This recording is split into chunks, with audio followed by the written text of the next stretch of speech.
Bismillahirrahmanirrahim. Assalamualaikum warahmatullahi ta'ala wabarakatuh. Very good afternoon to everybody. How are you? Alhamdulillah, great. Thank you for your answer. Excellent. What about the rest?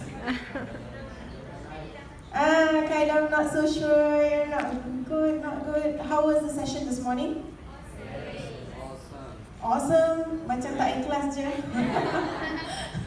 Okay, I have learned a lot personally this morning from the panelists, from the speakers. Alhamdulillah, Allah has blessed us all today with such great ilm, and we have been surrounded by a lot of people who have the same passion as us, right? How many of you here are not yet mothers?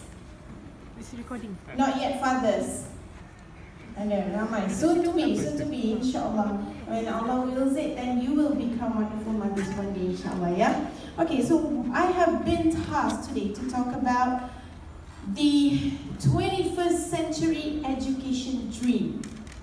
Ladies and gentlemen, I have got one bad news for you. It is not the future, it is now. We are in 2018, 18 years well into the 21st century. So we are not talking about any more dreams, we're not talking about any more future, it is current, it's reality. Okay, anybody here who's still living in 1999? Were you born in 1999? Some of you? Okay, so this is what I have been tasked with, and inshallah I will take you through this journey of what education may look like in 5 days, in 10 days, in 5 years, 10 years. We don't know, only Allah knows, right? We can only plan and we can chart the way, but it is He who wills it, inshallah. Okay, let's look at this. Are you experiencing this?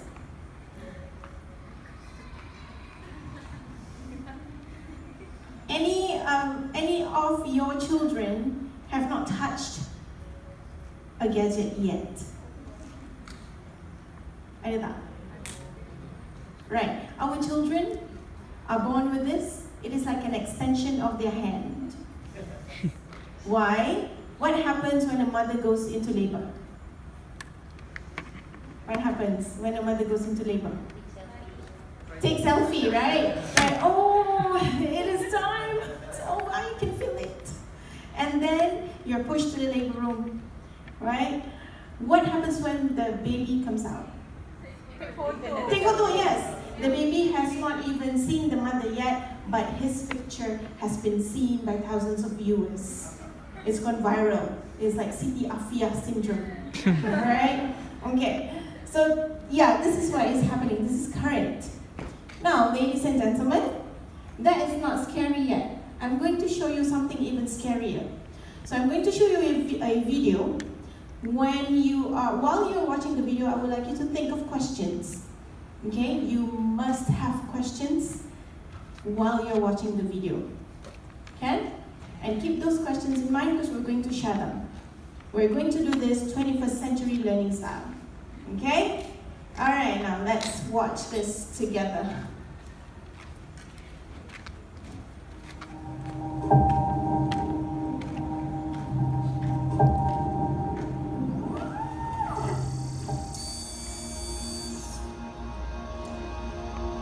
Okay, Safia, I think you're ready.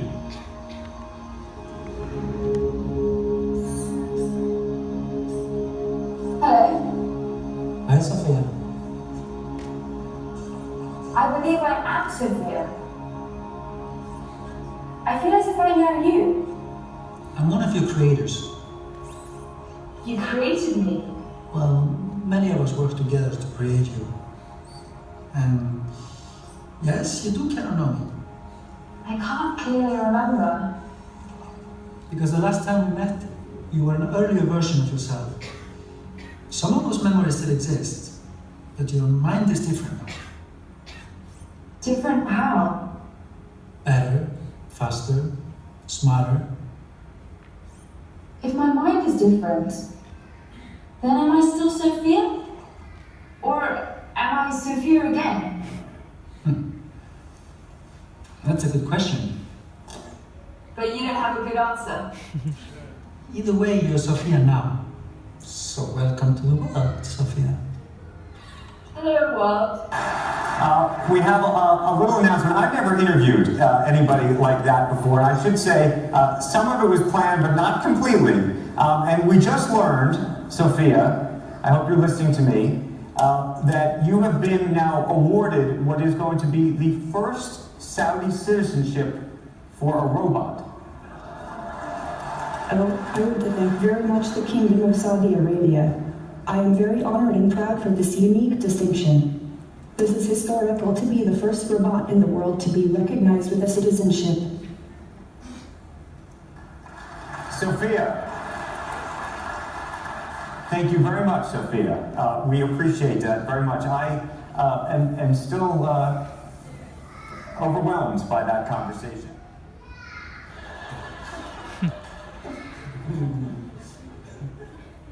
Hi, Sophia. Hello, Jimmy.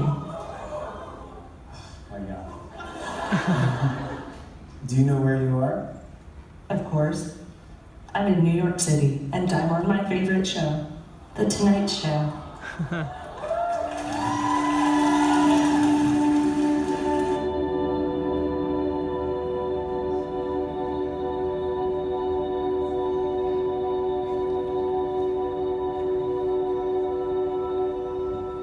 Alright. Scary, right? Yes. This is not a movie. It's not a movie. It's real. Sophia is the first robot citizen of Saudi Arabia. So remember those questions that you have? Good. I told you to think of questions, and when things are coming through your head right now, I would like all of you to go to this website, take out your mobile phones. In my classroom, mobile phones are compulsory.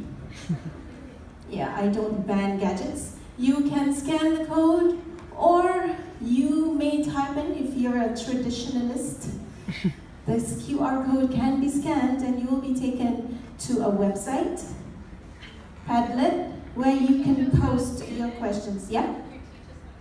Do you have a QR code scanner in your phone? You don't, then you've got to type it out. I'm sorry. Okay? We Gen Xers are a little bit confused here and then, yeah? Okay, do you have the website already? Because I'm going to open the page where you're supposed to be at. Okay, I'm just going to leave this for a bit. You will be taken to this page. Yeah? Are you here? Yes. Yes, excellent. Now you see that little pink button down here? Yes.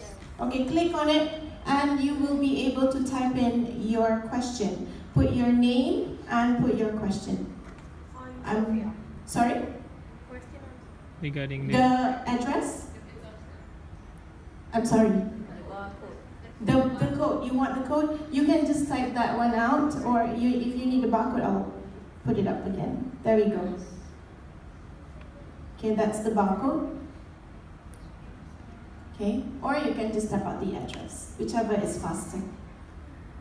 If you have an iPhone, should be no problem scanning. All the other phones, I have a little bit of doubt. Okay. Yeah. If you have an X, I am very jealous, so don't show me. Okay, got it? Yeah? Okay, now I'm just going to switch to that screen. Nobody has posted yet? Oh yes, now why? Why? Is this robot Sophia ethical? All right. Okay, now let's see. Do you think Sophia would have the same rights to exercise as of other Saudi Arabians? Okay. Does Sophia have emotions? Do we need the human robot? Why not? Right. Okay, I'm just going to switch this display a little bit so we can see. Hang on.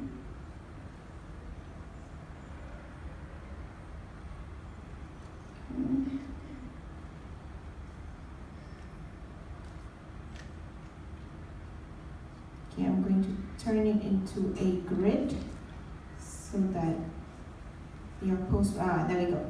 Okay, I sense discomfort. Is this a question? No, right? Okay, are her hands functioning? What is the purpose of creating Sophia? Is Sophia privileged accessing information? Are humans going to be extinct? Inshallah, the time will come. That is called the Qiyamah. Alright, why Sophia not wearing hijab? You don't have to anymore, right? You can even drive there, women. Can Sophia vote in the election? Not Malaysia, no. Okay. Are we going to be controlled by robots in the future? Excellent, excellent questions. There we go. So scary. Everybody's scared. Why? Ladies and gentlemen, this is where artificial intelligence has taken us. We have been actually dependent upon artificial intelligence in the wake of the century, right? Never before have companies been able to target their customers. Okay? I do not believe that people like Rizal would get ads about handbags, but Rohaya will, you see? And I do not think that, my student here, Faris, would get an advertisement selling Fab or Breeze, things like that. But some of the women might. So this is where artificial intelligence has taken us. It knows, it actually helps us in our daily routine, basically. Our handphones gives us reminders, it customizes the pages that we always visit, right? When you type in a Google search, if you search for the word, for example, homeschooling, when Sarah types it in, the default searches would be different than if I typed it in, right? That's artificial intelligence. Now, we should not be scared of it, rather we should leverage on it. How has this got to do with the 21st century education dream? And this is the reality of our children. It is our reality now, okay? Now let me get back to my presentation here. Now, let me explain to you about Industrial Revolution. We are currently in the 4th Industrial Revolution. The first was about steam. We use water. Second Industrial Revolution came in electricity. The 3rd Industrial Revolution came in computers, automation, electronics. 4th Industrial Revolution, the boundaries between digital, physical, and biological systems are fading away. Which means we might even have implants in us in the next 2 or 3 years. Wearable technology is now actually wearable within the body. Not just something that you hang on your ear to receive signals from your phone. It's not like that. It's not going to be like that anymore. It's going to be actually wearable implants, right? And these technologies have been created and they are in existence. This is called disruptive technology. We have been talking about mobile learning, mobile education. Now we are relying on artificial intelligence. Personalization, customization, homeschoolers would love this because they have been shouting about every child is an individual, therefore they should need customized learning experiences. This is already happening, yeah? And then you have got personal data. What is the most expensive commodity now? It's data. That is the most expensive commodity. Who rules the world? Mark Zuckerberg. He has to answer to a lot of people, yes, but he still holds the power because he still holds the data, right? That is the most sought after commodity nowadays. And then we are also talking about sustainability. The human population is growing, therefore we need a sustainable planet for this increasing population to survive in, for our children to survive in, for them to have clean water, clean energy, and good food. Now this is the issue that we have got to address for our future generation.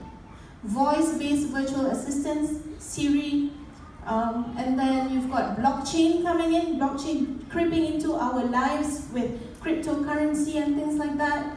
Convergence of industries, commercial drones. You might not need to rely on post laju anymore, because now drones can send your goods directly from the factory, right? And also we have an issue about diversity. We are no longer going to be defined by our races, but we are going to be defined by our localities. In one locality, you would have such a diverse population, right? Ladies and gentlemen, according to the World Economic Forum, I know this is very bad, but it's on the Padlet. What I want to show you is that there are so many things that are disrupting our lives right now, and with that, it is going to disrupt the way that we bring our children up. World Economic Forum says that in 2020, these are the skills, 2015, these are the skills. What's the difference? The order, right? Thank you. What's the difference? Sophisticated? Are they sophisticated? Are these like, don't we need this in 1990? We do, but why are they talking about this right now so loudly? I'll show you one more. Job families in decline and on the rise. What do all these mean? It has never before in history of humankind that we deal with such rapid changes in a very short period of time. Everything is just so urgent, right? Everything is changing. But are we responding to that change with the demanded pace? That's the question. In 2017, these were the things that were in trend. 2018, 2020, different trend. The first industrial revolution took the world like for almost 100 years. But now in less than 10 years, things have been changing so fast, okay? With that, it is becoming such a challenge for us educators. I am an educator at the university level. As an educator, we have to cater for all of these diverse needs, for all of this personalization, different characteristics. Now, how is an employer here and here going to find the right candidate? Will a piece of resume work? It's so competitive, right? Now, this is where revolution in terms of employment has taken stage. My student here, her name is Hidayah. She was my student back in 2014 during her undergrad years. And in one of the classes, I assigned everyone to do a video resume. I told them, okay, this is going to be a short exercise. You're supposed to screencast yourself, telling us what is good about you, so that you will appeal to employers who needs a little more information than your one piece of resume. So my students did, but this girl went out of the way to produce this very professional looking video resume. I want you to watch. She was second year student when she did this. Hello, my name is Hidayah Sazati. I'm 22 years old and I come from Virginia. I am an undergraduate thesis student from Kuliah of Education at International Islamic University Malaysia. My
Give me a show of hands. Who would hire her? Thank you. When she did this in 2014, it was just for 10 points. I didn't want to tell you how much credit I was going to give, because I want you to see the kind of work that they do. So the panelists just now, when they were talking about their unique children, their strengths, this girl was in Kuliah of Architecture first, and then her dad wanted her to become a teacher because becoming an architecture student would mean she would need to stay at the architecture studio until 12 midnight. So her dad said, no, you go and do education, you become a teacher, it's a safe life. So she did. She went into education. She does great things like this. I can show you all her work, which was amazing. And she graduated.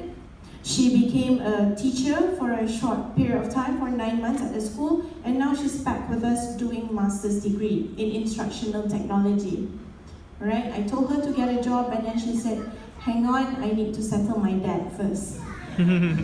Okay? Because now, she left teaching, which broke her dad's heart, and now she said, let me just cool it off first. Okay?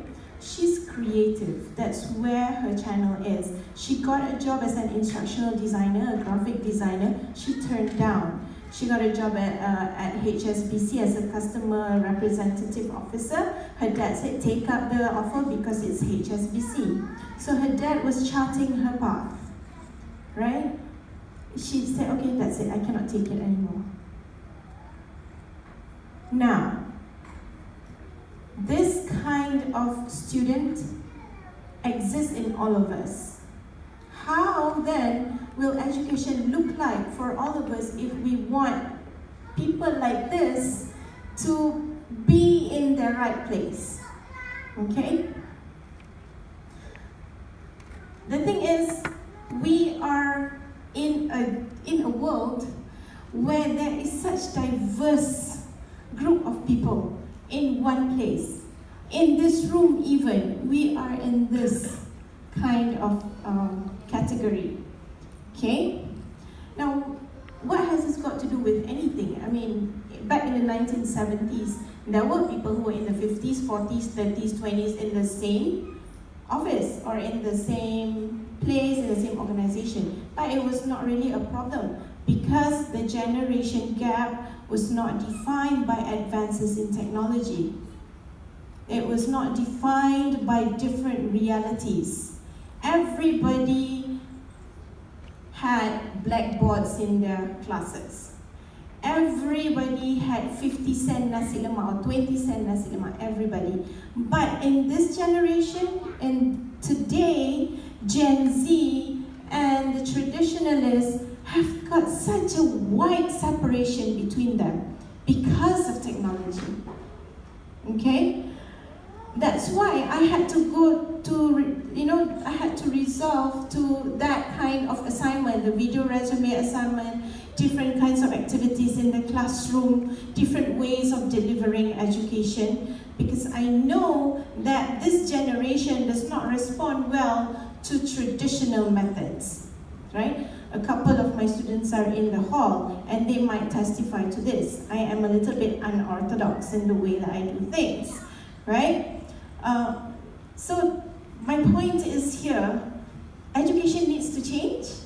Like right now, for the 21st century, and I am glad that everyone in this hall is in the same boat. You want to see change, right? Because we don't want to be taken over by Sophia.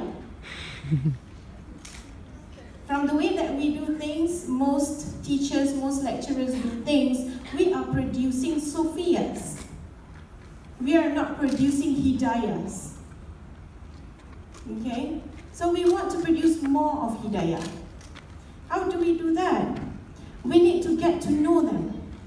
We need to get to know our children. I know this morning you've been saying that, oh, my child is like this, my child is like that, but we also have to understand the reality that they are in right now. It's different than our reality. Okay? So with that, I want to ask you, how well do you know this generation? How well do you know them? The Gen Zs. Take out your mobile phones again And we are going to play a little quiz. This is how I run my class. Okay. So I am going to play this. Take out your phones, and there will be an instruction for you. Hang on, start now. Okay, I'll put it full screen. The winner of this Kahoot will win a prize from me. Take out your phone, and I would like you to join here. Go to your web browser, go to kahoot.it, and enter this game pin. And put in a name for yourself. Your name, anything, you can put anything, but make sure it's Sharia compliant. Alright, we've got 8 players already. Should I disqualify my students? Yes? No. I've not seen this. Thank you. Okay. I've got plenty of time. Thank you. Yes. Alright, we've got 42, 43, 44. Wow. Excellent. By the way, for the record, I played Kahoot, I use Kahoot a lot in my class. So last year, there was the Malaysian Higher Education Forum, which was, there was a keynote session by the Minister of Higher Education, Datuk Seri Idris Yusof, and he played Kahoot. There were like 3,000 people in the room, and I won first place. I won a Samsung S8. Oh my I did, yes. Alhamdulillah, it was my risky. So today prize? No, you're not, because I am not the minister yet. If I'm the minister, you win iPhone X. Okay. Alright, so I'm going to start now, yeah? The questions will be on the screen. Your phone is the keypad to answer. Alright? The question and the answer choices will be on the screen, and use your phone to click in the answer. Got it? And there is a time limit. So you've got to be fast and you've got to be precise. Ready? Begin. There are 7 questions. First question. Which of the following is untrue about Gen Z? Okay. Choose the best answer. Astaghfirullah, salah. Oh my god, salah.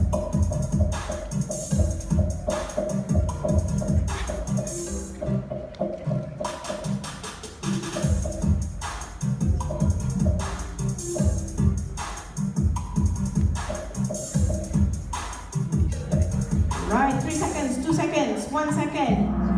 Okay, 31 people got it correct. Untrue. Gen Zs like being challenged. Give them a challenge. Go into debate with them. Give them challenging questions. They like that. Okay? Alright, and they do learn by doing. They do learn through hands-on activities, and they do learn through collaboration. So, Karisma Kapoor. MashaAllah, so far from Malaysia. Okay. Nur Islam, oh sangat syariah. Okay, Alhamdulillah. Okay, next question, are you ready? So now you get a feel of the game, right? Okay, next question. Gen Z are also called the following except.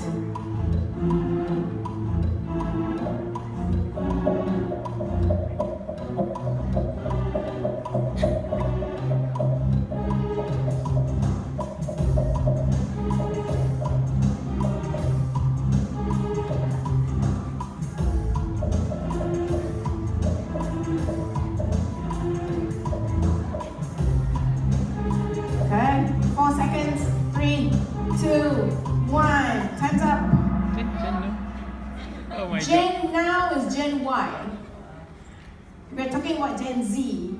Gen Z, the oldest would probably be in their 3rd year at the university.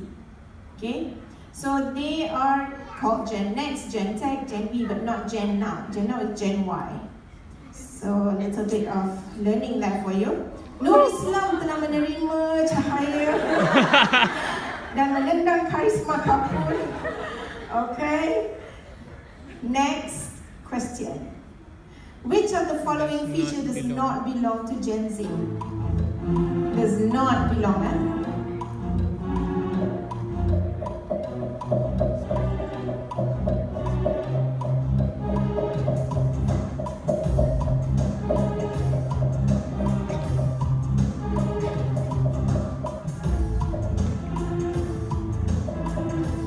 Okay, 8 seconds left.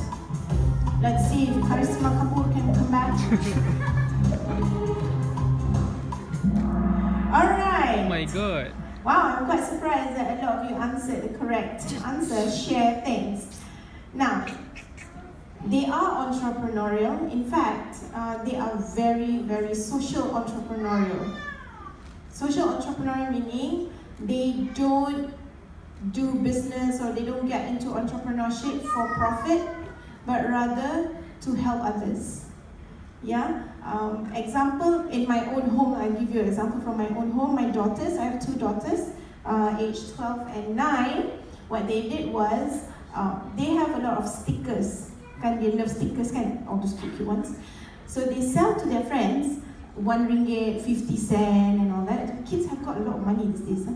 So they sell all this, and then what they do is they collect the money for donation to, a certain child was sick or a certain child's dad was passed away and all that. So they sell stickers and they get the money and they give it to their teacher. This is our contribution. It's from our friends as well. So that's social entrepreneurial.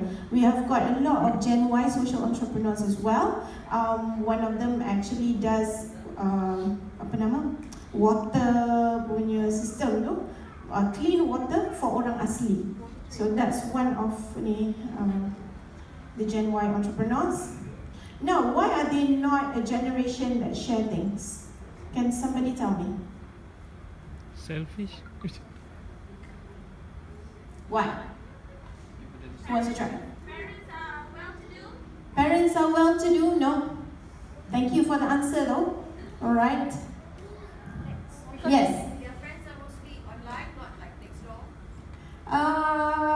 Yeah, but that's not the reason why. Thank you for answering. One more, anybody? They create things, but the Gen Y are the one who share. Okay, come. Gen Z. Gen Z are the producers or the creators of the content, but we, the 2 generation, are the ones who share those created by Gen Z. Excellent. Gen Zs, these kids, they create things. They create content. They create original content. Video, infographic, they take pictures and all that. They create. We, like Izzah said, we share. Nak yang traditionalist dengan baby boomers kan. If you have contact, dalam contact you ada makcik ke kan, hari-hari share, betul tak? Forward, video lah, apa macam serabut sikit lah. Tapi nak delete tak boleh kan, takut sakit hati. Takut dia kecil hati lah dengan kita. But yeah, Gen Z, they create things, they don't share. Alright? So, Hilang Islam. This is very Gen Z name. Okay, excellent. What happened to you, Nur Islam? Okay, next question. Gen Z prefers which learning styles except they don't like doing what?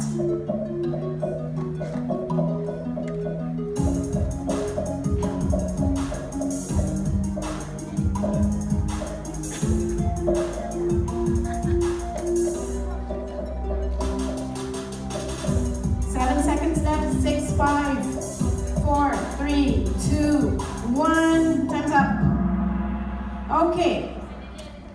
Finally satu betul. Okay. So they don't process information through text. What does learning just in time mean? What does it mean? You want to answer? No. Learn just in time. Siapa nak jawab? They don't want to learn in time. They don't want to learn in time? Yeah. They don't want to study in time. Okay, that's not It's a quite there though. Alright. What's learning just in time? Just in time. They're learning just to figure out something about the problem that they're facing now. Exactly, thank you. They want to get the information there and then so that they can solve that problem there and then, just in time. Our system, the baby boomers and the Gen Xers, when we learn in school, it's just in case. You learn everything just in case you might need that quadratic equation to fix your refrigerator or something. I don't know, just in case. We learn everything then. For SPM, for PMR and all that, everything. But now, because of technology, you learn just in time and just for me. You see where the homeschoolers come in, huh? Yeah? Alright? Next question. Oh, Dini pula. Oh, very competitive, this group. Which is untrue again? Untrue. Which is not true.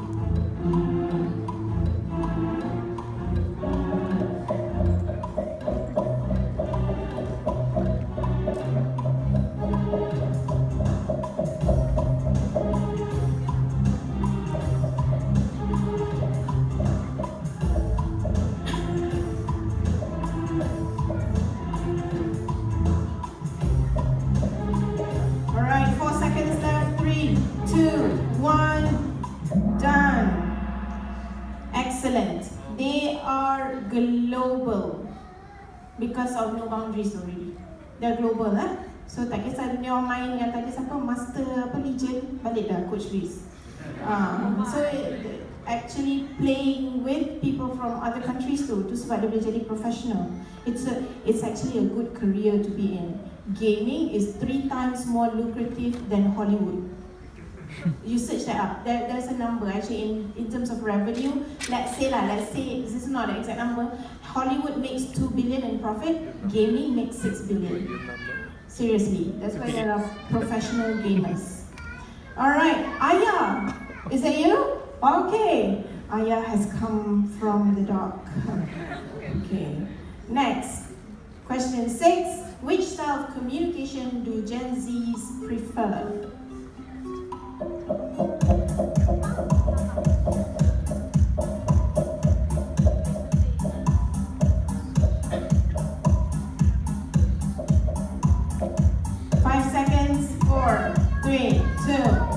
Let's see. Ta-da! Oh my gosh. Salah! Ladies and gentlemen, they are human beings. They long for your touch. They want to see you in the eye. They want to look you in the eye. They want hugs. They want to be there in the moment with you. It is us who push them to social media. Remember that. Remember that they are human beings. Okay? Aya, still there, but I know you got the answer wrong because your points did not move. Okay, Karisma Kapoor, datang balik. Okay, last question. Soalan penentu. It does not describe how Gen Zs view their classroom.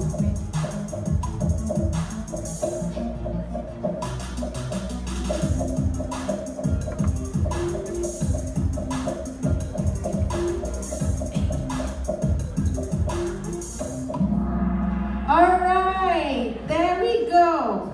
Gen Zs, they don't view their classrooms as competitive, but they view their peers as collaborative partners. They work together. They don't want to compete. They are not like us. We sibuk dapat nombor berapa kat kelas hari tu. Nenek-nenek selalu tanyakan, dapat nombor berapa nombor berapa? Kenapa dapat nombor 10?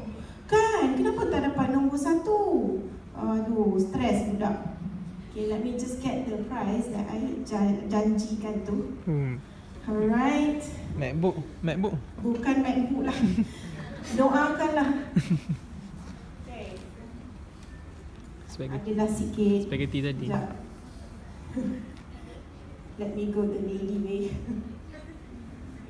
Okay, so now we'll see who is the winner. The winner. Oh, what's inclusive? What's inclusive? Not exclusive. They celebrate people of different abilities, different races, different religion. So that's who they are. And let's see. Aya, you have won first place. Alhamdulillah. Congratulations. And Dini, you've won second place. So you know your placing in your handphone kan? Yeah. Okay. Tak payah bagi tahu lah kalau dapat nombor 67. Come Aya. Just a little prize from Australia. It's a boomerang. You can choose your boomerang. Balik-balik sikit.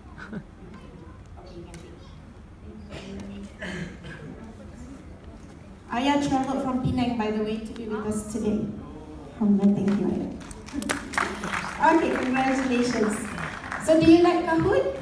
Yes. Yes, so you want to send your children to UIA so they can be in my class?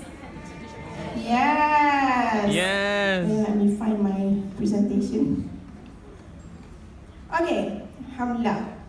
So you know a little bit about them now. This was our classroom. This is their classroom. Any difference? No. No difference. Very sad, right? So let's be the change, be the agents of change.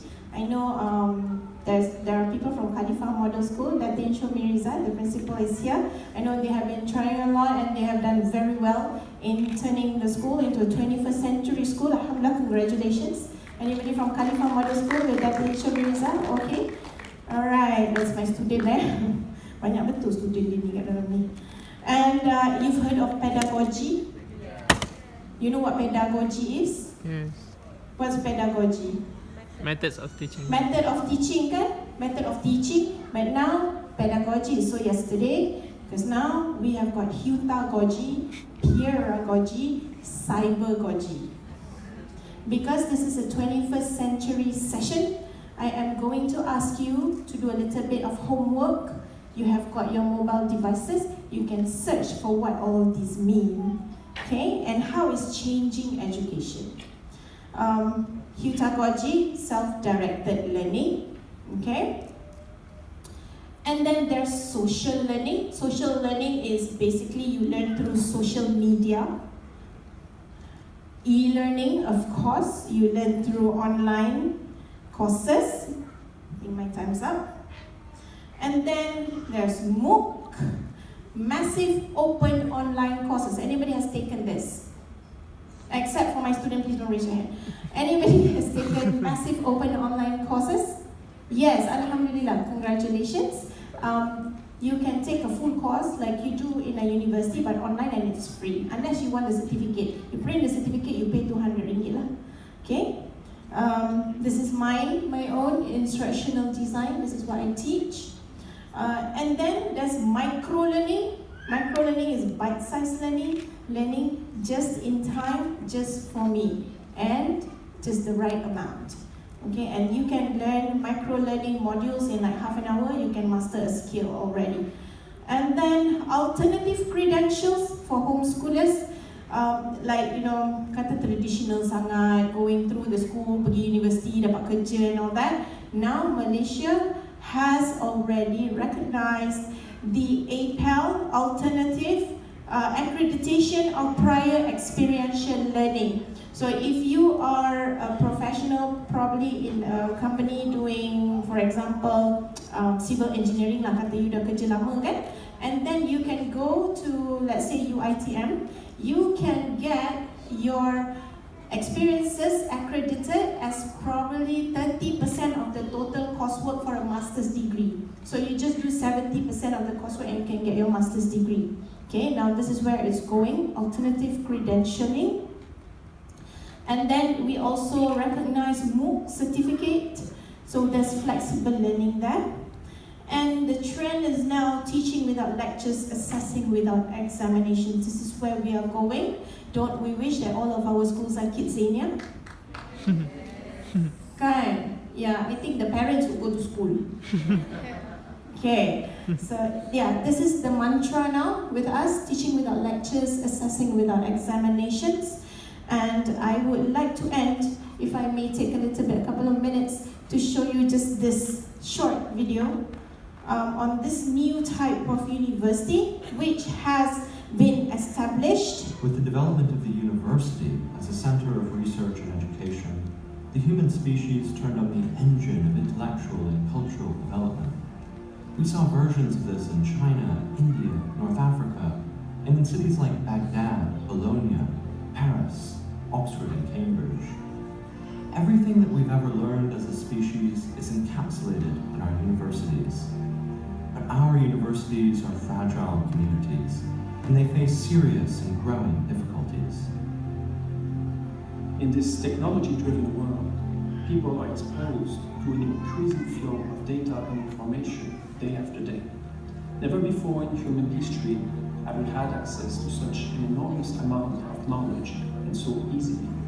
Online encyclopedia, digitized libraries, YouTube videos, and so on. I think the greatest challenges facing academia today are job security and freedom to pursue what we value. At my university, over 3/4 of staff are on fixed-term contracts, and many of us don't know what we'll be doing in 6 months' time. At the same time, even academics who have long-term contracts face an ever-increasing administrative burden and often have to teach according to a one-size-fits-all model, which suits universities, but not necessarily teaching or students. Much of the money in academia doesn't go to the core tasks of academics like teaching and research, but feeds in to a heavy administrative organization. Universities are our central institutions for the advancement of society and for the development of the next generation. But right now, they're struggling to support their members. We need clear-eyed, long-term, and practical solutions. At Wolf, we've developed credible solutions for tuition costs and academic employment. At the moment, online learning has it back to front. They keep all the backward management of a traditional university but produce a generic end product. At Wolf, we want to do something very different, to automate the administration and to provide personalised, bespoke teaching, one-to-one. Our team will use blockchain technology and smart contracts to build a platform on which students will be able to connect with world-class academics to receive a high-quality, person-to-person teaching wherever they are in the world. Alright, so this is Wolf University. What they do is they leverage on technology. You can have one-on-one tutoring with your professor in any subject matter, and you can customize the subjects that you take. This is where it's going. Universities as we know it might not exist anymore in the next 10-20 years, but rather there is a change in the culture of learning. That is what we want. We want people to learn, and not just for the degree, but for the sake of humankind, so that we will not be taken over by Sophia. Excellent. Sophia.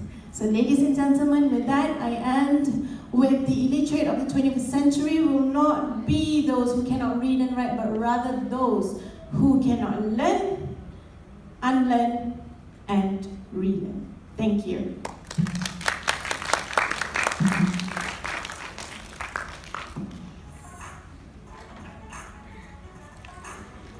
Thank you very much, Dr. Rose.